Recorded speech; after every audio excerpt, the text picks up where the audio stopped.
Breaking news from Portland, Maine. Skip Beeman has just caught the largest fish ever in the state of Maine. In his teeny boat, Beeman harpooned a giant bluefin tuna. While trying to tie it down, Skip was pulled nearly 50 feet into the water rapidly and was almost drowned by the fish. After finally tying down the fish, Beeman started his engine and slowly cruised away. Skip had traveled nearly 30 miles out to sea to catch this fish, but traveling back, the boat's engine ran out of fuel 5 miles into the journey.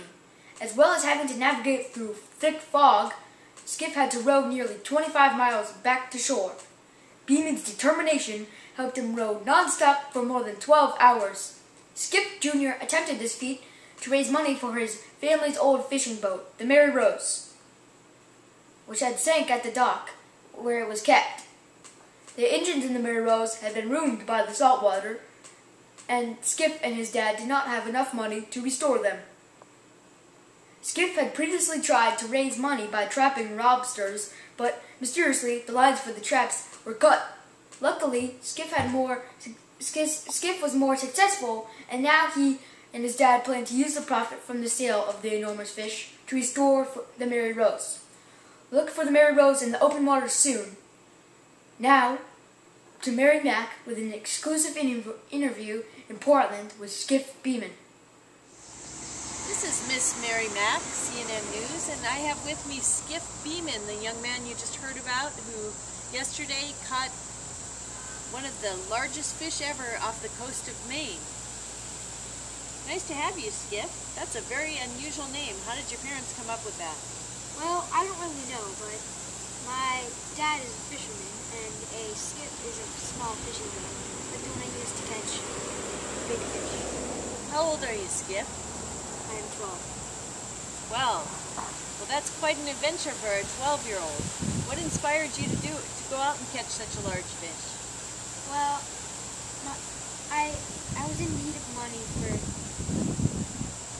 my family fishing boat, and I heard of this fish buyer named Mr. Haganashi, and I heard that he was willing to pay up to $10 per pound for a fish, and I heard that there was giant bluefin tuna out to sea a couple miles, and I just thought I could really catch a good fish and sell for a decent amount of money to get some money. The reporter earlier said that your engine broke down or ran out of gas during your trip. Can you tell us a little bit more about your adventure? Well, it was a lot harder than I thought. I only made 4 sandwiches, and I was there for more than a day. And it makes it a lot harder when you run out of fuel and you're rowing non-stop for 12 hours with a 900-pound fish dragging behind your boat. 12 hours. What kept you going, Skip? Well, I was just thinking of how my mom said that I was as stubborn as I had as much stubbornness as a grown man. Well, congratulations, Skip. Looking forward to seeing you and your boat out there fishing. Back to the studio.